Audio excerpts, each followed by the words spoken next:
ভাবুন এমন একটা জায়গা যেখানে আকাশ ছুঁয়ে থাকা বিশাল বরফে ঢাকা পাহাড়ের নিচে বয়ে চলেছে স্বচ্ছ নদী, চারপাশে সবুজ উপত্যকা যেন কোনো শিল্পীর হাতে আঁকা ছবি, আর পাহাড়ের মাঝখানে আয়নার মতো শান্ত হয়ে পড়ে আছে অসংখ্য হ্রদ।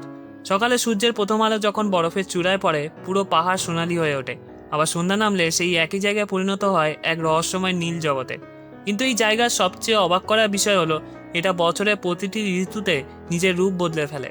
বসন্তে যেখানে হাজার হাজার ফুল ফোটে পুরো উপত্যকা রঙিন হয়ে ওঠে, গ্রীষ্মে সেখানে দেখা যায় অসীম সবুজ ঘাসের মাঠ। শরতেলে চিনার গাছের পাতা লাল, কমলা, সোনালি রঙে পুরো ভূদৃশ্য বদলে যায়। আর শীত নামলে সেই একই উপত্যকা কয়েক মিটার বরফের নিচে হারিয়ে গিয়ে মনে হয় আমরা পৃথিবীতে নই, অন্য কোনো গ্রহে দাঁড়িয়ে আছি।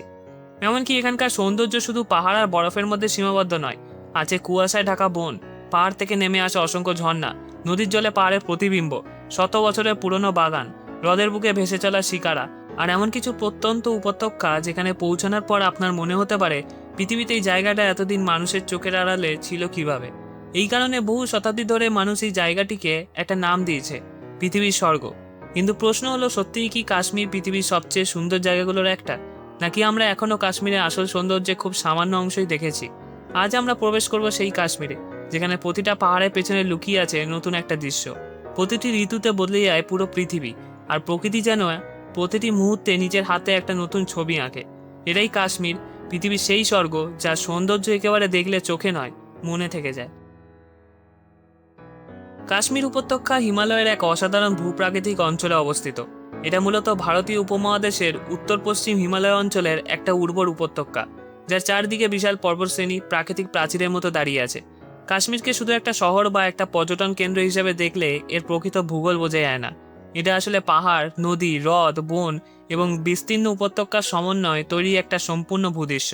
কাশ্মীর উপত্যকার মাঝখান দিয়ে বিস্তৃত হয়েছে ঝিলাম বা ঝিলাম নদী। এই উপত্যকায় ভূপ্রকৃতি, কৃষি এবং মানুষের বসতির ইতিহাসে অত্যন্ত গুরুত্বপূর্ণ ভূমিকা পালন করেছে।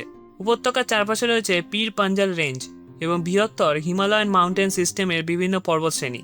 এই পাহাড়গুলো উপত্যকাকে অনেকটা একটা বিশাল প্রাকৃতিক বাটির মতো ঘিরে রেখেছে। এই উপত্যকার সাংস্কৃতিক ও ঐতিহাসিক হৃদয় হল শ্রীনগর। শহরটি ঝিলাম নদীর তীরে গড়ে উঠেছে এবং বহু শতাব্দী ধরে কাশ্মীরের রাজনৈতিক, বাণিজ্যিক, সাংস্কৃতিক ও নগর জীবনের গুরুত্বপূর্ণ কেন্দ্র হিসেবে বিকশিত হয়েছে। শ্রীনগরে একদিকে রয়েছে প্রাচীন শহরের সরু রাস্তা, কাঠের বাড়ি, পুরনো সেতু এবং ঐতিহাসিক স্থাপত্য। অন্যদিকে রয়েছে ডাল লেক, সবুজ পাহাড় এবং তুষার ঢাকা হিমালয়ান ল্যান্ডস্কেপ। ফলে শ্রীনগর দাঁড়ালে কাশ্মীরের দুটো পৃথিবী একসঙ্গে দেখা যায়, একটা বহু শতাব্দী পুরনো সভ্যতার পৃথিবী এবং অন্যটি বিশাল হিমালয়ের প্রাকৃতিক পৃথিবী। শ্রীনগরের নাম শুনলে যে দৃশ্যটি সবার আগে মনে আসে সেটা হলো ডাল লেক। বিশাল জলরাশির উপর সারি সারি হাউসবোট, জলের উপর দিয়ে ধীরে এগিয়ে চলা শিকারা, চারপাশে পাহাড়ের প্রতিফলন ডাল লেককে কাশ্মীরের অন্যতম পরিচিত প্রতীকে পরিণত করেছে। কিন্তু ডাল লেক শুধু একটা সুন্দর হ্রদ নয়, এর সঙ্গে শ্রীনগরের মানুষের জীবনযাপন, পর্যটন, ঐতিহ্য এবং অর্থনীতি গভীরভাবে জড়িত। ডাল লেকের সবচেয়ে আকর্ষণীয় দৃশ্যগুলোর একটা হলো শিকারা। এগুলো সরু ঐতিহ্যবাহী কাঠের নৌকা, যেগুলো মূলত দাঁড় টেনে চালানো হয়। ভোরের সময় যখন কুয়াশা বা হালকা আলো জলের উপর থাকে এবং শিকারা ধীরে ধীরে এগিয়ে যায়, তখন পুরো দৃশ্যটি অত্যন্ত সিনেম্যাটিক হয়ে ওঠে। পর্যটকদের কাছে শিকারা রাইড কাশ্মীর ভ্রমণের অন্যতম পরিচিত অভিজ্ঞতা হলেও ঐতিহাসিকভাবে নৌকাগুলো স্থানীয় মানুষের পরিবহন ও দৈনন্দিন জীবনের সঙ্গেও যুক্ত। শ্রীনগরের আধুনিক অংশ থেকে পুরনো শহরের দিকে গেলে দৃশ্য অনেকটা বদলে যায়। এখানে দেখা যায় পুরনো কাঠের বাড়ি, সরু রাস্তা, ঐতিহ্যবাহী বাজার এবং ঝিলাম নদীর উপর পুরনো সেতু। অনেক ঐতিহাসিক বাড়িতে কাঠের ব্যবহার এবং ঐতিহ্যবাহী নির্মাণশৈলী কাশ্মীরের নিজস্ব স্থাপত্যের পরিচয় বহন করে। সরু রাস্তার দুই পাশে দোকান, পুরনো ভবন এবং মানুষের ব্যস্ততা সব মিলিয়ে ওল্ড শ্রীনগরের অ্যাটমসফিয়ার আধুনিক পর্যটন কেন্দ্রগুলোর থেকে সম্পূর্ণ আলাদা। ডাল লেকের আরেকটা আকর্ষণ হলো ভাসমান বাজারের ঐতিহ্য। ভোরের দিকে নৌকায় করে সবজি ও অন্যান্য পণ্য নিয়ে মানুষ চলাচল করতে দেখা যায়। জলের উপর নৌকা থেকে নৌকায় পণ্য কেনাবেচার দৃশ্য ডাল লেককে অন্য সাধারণ হ্রদ থেকে আলাদা করে। কাশ্মীরে আরেকটা সুন্দর জায়গা হলো গুলমার্গ। শব্দটির অর্থ মোটামুটি মেডোজ অফ ফ্লাওয়ার, অর্থাৎ ফুলে ভরা তৃণভূমি। নামটির মধ্যে এই জায়গায় প্রাকৃতিক চরিত্রের একটা ইঙ্গিত পাওয়া যায়। গ্রীষ্মকালে শীতের বরফ সরে গেলে গুলমার্গের বিস্তীর্ণ মেডো সবুজ ঘাসে ঢেকে যায়। পাহাড়ের ঢালে ছড়িয়ে থাকা সবুজ তৃণভূমি, ফুল এবং চারপাশের কনফিডার ফরেস্ট মিলিয়ে ল্যান্ডস্কেপ অত্যন্ত উজ্জ্বল হয়ে ওঠে।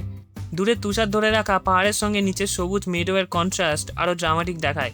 গুলমার্গের অন্যতম বিখ্যাত অ্যাট্রাকশন হলো গুলমার্গ গোন্ডোলা। এটা পর্যটকদের উচ্চতর পাহাড়ি অঞ্চলে নিয়ে যায় এবং উপরে উঠতে উঠতে নিচের মেডো, বন এবং সারাউন্ডিং মাউন্টেন্সের প্যানোরামিক ভিউ দেখা যায়। শীতকালে গোন্ডোলা থেকে দেখা যায় স্নো কভার ল্যান্ডস্কেপ বিশেষভাবে ড্রামাটিক হয়ে ওঠে। শ্রীনগর বা গুলমার্গের তুলনায় পেহেলগাম এবং ল্যান্ডস্কেপের অনেক বেশি গভীর পাহাড়ি অনুভূতি তৈরি করে। এখানে রয়েছে নদী, ঘনবন, পাহাড়ি উপত্যকা এবং উঁচু পর্বত। বিশেষ করে লিডার রিভার পেহেলগামের ল্যান্ডস্কেপের একটা গুরুত্বপূর্ণ অংশ। পাহাড় থেকে নেমে আসা লিডার রিভারের স্বচ্ছ দ্রুতগতির জল পাথরের মধ্য দিয়ে প্রবাহিত হয়। নদীর পাশে দাঁড়ালে একদিকে পাহাড়ের ঢাল, অন্যদিকে বন এবং মাঝখানে প্রবাহিত নদী একটা সম্পূর্ণ আপলাইন স্কেপ তৈরি করে। পেহেলগাম থেকে আরও গভীর পাহাড়ের দিকে এগোলে ল্যান্ডস্কেপ ধীরে ধীরে আরও ড্রামাটিক হয়। বসতি কমে যায়, বন ঘন হয়, নদী ও স্টিমস বেশি দেখা যায় এবং পাহাড়গুলো আরও বিশাল মনে হয়। ফলে পেহেলগাম শুধু একটা পর্যটন কেন্দ্র নয়, এটা কাশ্মীরের আরও গভীর হিমালয়ান ল্যান্ডস্কেপের প্রবেশদ্বারের মতো অনুভূত হতে পারে। শীতের দীর্ঘ সময় পেরিয়ে কাশ্মীরে যখন বসন্ত আসে, তখন মনে হয় পুরো উপত্যকায় যেন নতুন করে জন্ম নিচ্ছে। কয়েক মাস ধরে বরফে ঢাকা পাহাড়, নিস্তব্ধ বন আর ঠান্ডায় স্থির হয়ে থাকা প্রকৃতি ধীরে ধীরে রং ফিরে পেতে শুরু করে। তাপমাত্রা বাড়ার সঙ্গে সঙ্গে গলে যেতে থাকে বরফ, মাটির নিচ থেকে বেরিয়ে আসে নতুন ঘাস, আর পাহাড়ের ঢালে ফুটতে শুরু করে অসংখ্য বুনো ফুল। কাশ্মীরে বসন্ত সাধারণত মার্চ থেকে মে মাসের মধ্যে সবচেয়ে সুন্দর রূপ নেয়। এই সময় শীতের তীব্রতা কমে যায় এবং দিনের আলো দীর্ঘ হতে শুরু করে। শুধু বাদাম নয়, বিভিন্ন জায়গায় চেরি ও অন্যান্য ফলের গাছেও ফুল ফুটতে শুরু করে। গোলাপি, সাদা ও হালকা লাল ফুল পাহাড়ি পরিবেশের সঙ্গে মিশে এক অসাধারণ দৃশ্য তৈরি করে। বসন্তে আরেকটা বিশাল আকর্ষণ হলো Indira Gandhi Memorial tulip garden. শ্রীনগরের জাবরওয়ান পর্বতমালার পাদদেশে অবস্থিত এই বাগানটি এশিয়ার অন্যতম বৃহৎ টিউলিপ বাগান হিসেবে পরিচিত। টিউলিপ ফুলে ফোটার মৌসুমে বাগানের বিস্তীর্ণ অংশ লাল, হলুদ, গোলাপি, সাদা, বেগুনি ও কমলা রঙের ফুলে ঢেকে যায়। পেছনে থাকে জাবওয়ান পাহাড়, ফলে সামনে রঙিন ফুল আর পিছনে বিশাল পাহাড়ের দৃশ্য একসঙ্গে পাওয়া যায়। যে কাশ্মীরকে আমরা সাধারণত বরফে ঢাকা পাহাড়, তুষারপাত আর সাদা উপত্যকার ছবি দিয়ে কল্পনা করি, গ্রীষ্মে সেই কাশ্মীরকে প্রায় চিনতেই কঠিন হতে পারে। গ্রীষ্মকালে উপত্যকার বিস্তীর্ণ অংশ গাঢ় সবুজ ঘাস, বন এবং তৃণভূমিতে ঢেকে যায়। উচ্চতর অঞ্চলে বরফ ধীরে ধীরে গলে যাওয়ার ফলে পাহাড়ের ঢালগুলোতে নতুন ঘাস জন্মায় এবং শীতের পর প্রকৃতি সবচেয়ে প্রাণবন্ত হয়ে ওঠে। কাশ্মীরের ঋতুগুলোর মধ্যে শরৎ সম্ভবত সবচেয়ে সিনেম্যাটিক দৃশ্য তৈরি করে, কারণ এই সময় কাশ্মীরে বিখ্যাত চীনা ট্রিজ তাদের পাতার রং বদলাতে শুরু করে। কাশ্মীরের সবচেয়ে গুরুত্বপূর্ণ নদীগুলোর একটা হলো ঝিলাম রিভার। এটা কাশ্মীর ভ্যালির মধ্য দিয়ে প্রবাহিত হয়ে উপত্যকার ভূগোল ও মানুষের জীবনযাত্রায় গুরুত্বপূর্ণ ভূমিকা রেখেছে। ঝিলাম নদীর সঙ্গে কাশ্মীরের ইতিহাস, কৃষি, বসতি এবং শহরগুলোর দীর্ঘ সম্পর্ক রয়েছে। লিডার রিভার পেহেলগাম অঞ্চলের অন্যতম প্রধান প্রাকৃতিক আকর্ষণ। পাহাড় থেকে নেমে আসা ঠান্ডা ও স্বচ্ছ জল পাথরের উপর দিয়ে দ্রুত বয়ে যায়। লিডারের জলের উৎস মূলত পাহাড়ি বরফ ও তুষার গলার জল এবং হিমবাহ নির্ভর জলপ্রবাহের সঙ্গে সম্পর্কিত। নদীর পাশাপাশি কাশ্মীরের পাহাড়ে অসংখ্য ছোট স্টিমস, ওয়াটারফল এবং সিজনাল ওয়াটার চ্যানেলস দেখা যায়। কাশ্মীরের সবচেয়ে অসাধারণ দৃশ্যগুলোর অনেকগুলো কিন্তু সাধারণ ট্যুরিস্ট ডেস্টিনেশনের কাছাকাছি নয়, সেগুলো দেখতে হলে পাহাড়ের গভীরে ট্রেকিং করতে হয়। আর সেই কারণে কাশ্মীর গ্রেট লেকস অঞ্চলটি কাশ্মীরের সবচেয়ে অ্যাডভেঞ্চারাস ল্যান্ডস্কেপের একটা। কাশ্মীরের ওয়াইল্ড লাইফের সবচেয়ে বিখ্যাত প্রাণীদের মধ্যে একটা হলো হাঙ্গুল, যাকে কাশ্মীর স্ট্যাগও বলা হয়। এটা মূলত কাশ্মীর উপত্যকার সঙ্গে যুক্ত একটা অত্যন্ত গুরুত্বপূর্ণ ডিয়ার স্পিসিস। একসময় এর বিস্তার অনেক বেশি ছিল, কিন্তু হ্যাবিটেট লস, মানুষের কার্যকলাপ এবং অন্যান্য ইকোলজিক্যাল প্রেশারের কারণে এর সংখ্যা ব্যাপকভাবে কমেছে। আজ হ্যাঙ্গুল সংরক্ষণের অন্যতম গুরুত্বপূর্ণ কেন্দ্র হলো ডাচিগাম ন্যাশনাল পার্ক। কাশ্মীরে বনাঞ্চলে পাওয়া যায় হিমালয়ান ব্ল্যাক বিয়ার। এটা সাধারণত ঘন জঙ্গল ও পাহাড়ি অঞ্চলে বাস করে। গ্রীষ্মকালে পাহাড়ের বিভিন্ন অংশে খাবারের সন্ধানে এদের চলাচল দেখা যায়, আর শীতের সময় তাদের আচরণ ও হ্যাবিটেট ইউজ অনেকটা পরিবর্তিত হয়। কাশ্মীর ও হিমালয় উচ্চভূমিতে পাওয়া যায় মাস্ক ডিয়ার।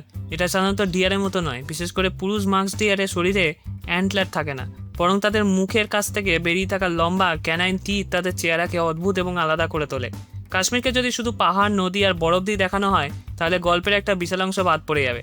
কারণ কাশ্মীরের পরিচয় শুধু তার ল্যান্ডস্কেপে নয়, তার মানুষ, সংস্কৃতি, শিল্প, খাবার, পোশাক এবং শতাব্দী ধরে চলে আসা ট্র্যাডিশনসের মধ্যেও কাশ্মীরের আসল পরিচয় লুকিয়ে আছে। কাশ্মীরের ট্র্যাডিশনাল ক্লোথিংয়ের মধ্যে অন্যতম পরিচিত হলো ফেরান। এটা একটা ঢিলেঢালা পোশাক যা শীতপ্রধান আবহাওয়ার সঙ্গে মানিয়ে নিতে তৈরি হয়েছে। বিশেষ করে শীতকালে ফেরানের ভেতরে ঐতিহ্যবাহী কাংড়ি ব্যবহার করার সংস্কৃতিও কাশ্মীরি জীবনের একটা পরিচিত অংশ। কাশ্মীরের আরেকটা বিখ্যাত শিল্প হলো হ্যান্ড উভেন কার্পেট।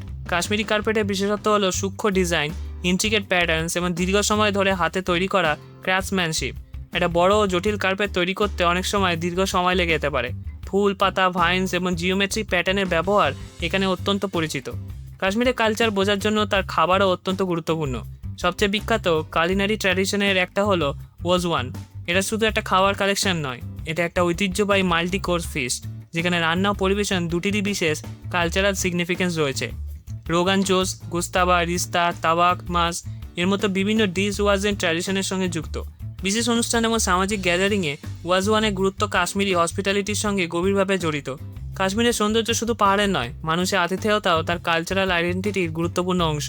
একজন স্থানীয় মানুষের বাড়িতে এক কাপ কাশ্মীরি টি, কোনো আর্টিসানের হাতে তৈরি কার্পেট, কোনো বাজারের ট্র্যাডিশনাল হ্যান্ডক্রাফট এবং ছোট ছোট হিউম্যান মনুমেন্টসের ল্যান্ডস্কেপে এক জীবন্ত গল্পে পরিণত করে। হয়তো কাশ্মীরকে প্যারাডাইস বলা হয়নি কোনো একটা পাহাড়ের জন্য, কোনো একটা হ্রদের জন্যও নয়, কিংবা কোনো একটা বাগান বা ফুলের জন্যও নয়। হয়তো কাশ্মীরকে প্যারাডাইস বলা হয়েছিল কারণ পৃথিবীর যত সুন্দর জিনিস, বরফ, পাহাড়, নদী, বন, ফুল, হ্রদ, সবুজ উপত্যকার মানুষের উষ্ণতা, প্রকৃতি যেন একসঙ্গে এনে রেখেছে এই ভূখণ্ডে। এখানে ঋতু বদলায়, রং বদলায়, ল্যান্ডস্কেপ বদলে যায়, কিন্তু সৌন্দর্য থেকে যায়। আর হয়তো কাশ্মীরের আসল রহস্য এটাই, আপনি কাশ্মীরকে শুধু চোখ দিয়ে দেখেন না, আপনি কাশ্মীরকে মনে রেখে দেন। এই ভিডিওটা যদি ভালো লাগে তাহলে ভিডিওটা দেখুন, চ্যানেলটা অবশ্যই সাবস্ক্রাইব করবেন। আশা করি ভালো লাগবে। ধন্যবাদ।